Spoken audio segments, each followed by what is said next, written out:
दूसरा से आमने सामने विद्या का ग्रहण सूर्यदेव कह रहे हैं और हनुमंतलाल जी महाराज उस विद्या को ग्रहण कर रहे हैं। कहते हैं सूर्यदेव के हनुमंतलाल जी की जो मुख है वो आकाश मार्ग की ओर किए हुए हैं। सूर्यदेव विद्या को ग्रहण करा रहे हैं, हनुमंतलाल जी महाराज विद्या को ग्रहण कर रहे हैं। और हनुमंतलाल जी महाराज से कहते हैं आइए मेरे आसन पर बैठ जाइए और मैं जो कहूँगा उसको आप याद करते जाइएगा। लेकिन हनुमंतलाल जी महाराज कहते नहीं, गुरु और शिष्य का जो है ये परंपरा नहीं है गुरु के बराबर बैठने का, इसलिए मैं आपके आसन पर बैठ ही नहीं सकता।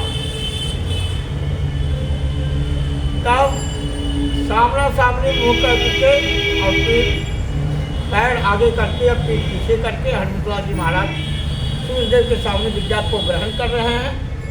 जब विद्या को ग्रहण कर लेते हैं तो सूर्यदेव ने कहा, हनुमंतलाल जी महाराज ने कहा सूर्यदेव महाराज से, गुरु जी अब तो मुझे विद्या की प्राप्ति हो चुका है, अब आप दक्षिणा मांगिए।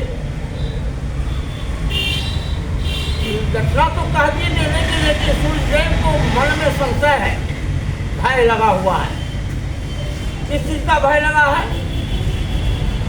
सूर्यदेव सोच रहे हैं जो वही हनुमान है मुझे बचपन में ही मिल गया था मधुर फल समझ करके, आज वही हनुमान मेरे सामने है।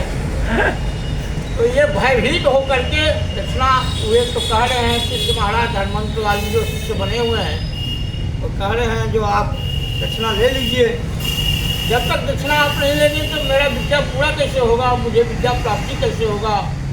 दक्षिणा जब लेंगे तभी तो मैं विद्या का प्राप्ति कर सकता हूँ। ऐसा बहुत निवेदन कर रहे हैं हनुमंतलाल जी महाराज, लेकिन सूर्यदेव महाराज कह रहे हैं नहीं, दक्षिणा नहीं दीजिए, आप यहाँ से चले जाइए, यही आपका दक्षिणा है। तब नहीं, दक्षिणा तो दे करके ही जाऊँगा, जब तक दक्षिणा नहीं दूंगा तब तक तो जाऊँगा ही नहीं। विद्या होगा नहीं, विद्या प्राप्ति नहीं होगा। तब जो है दक्षिणा में, ताकि यदि आपको दक्षिणा देना ही है तो 2 दक्षिणा सूर्यदेव ने हनुमंतलाल जी से मांगा।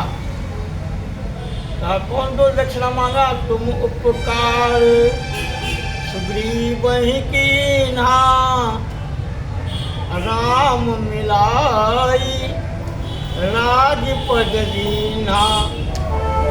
अगर आपको उपकार ही करना है, दक्षिणा देना ही है, तो आप सुग्रीव को राजा रामचंद्र जी से मिलवा देना और फिर राजा बनवा देना।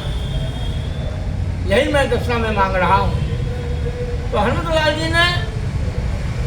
जी के शरण में जाने के बाद इस जीव को राजा रामचंद्र भी मिल जाते हैं और राजा रामचंद्र जी तो मिल ही जाते हैं और राजा भी वो बन सकता है। इसीलिए हनुमंतलाल जी की इस कलयुग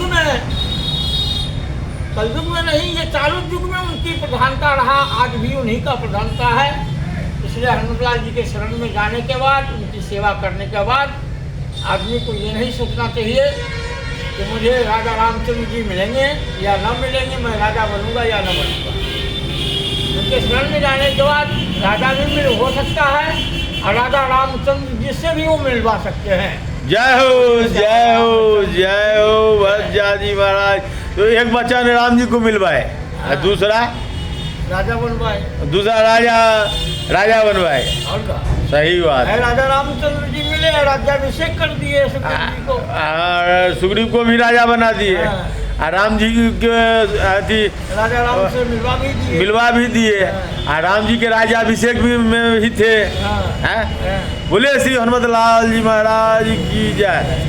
अभी जो है आप भरतदास जी महाराज के मुखार बिंदु से ये कथा सुने, हमके अमृतमय कथा सुने, हमें तो बहुत अच्छा लगा। आपको कैसा लगा थोड़ा कमेंट करके बताइएगा। जय राम जी की जय, बजरंगबली, जय जय सीताराम।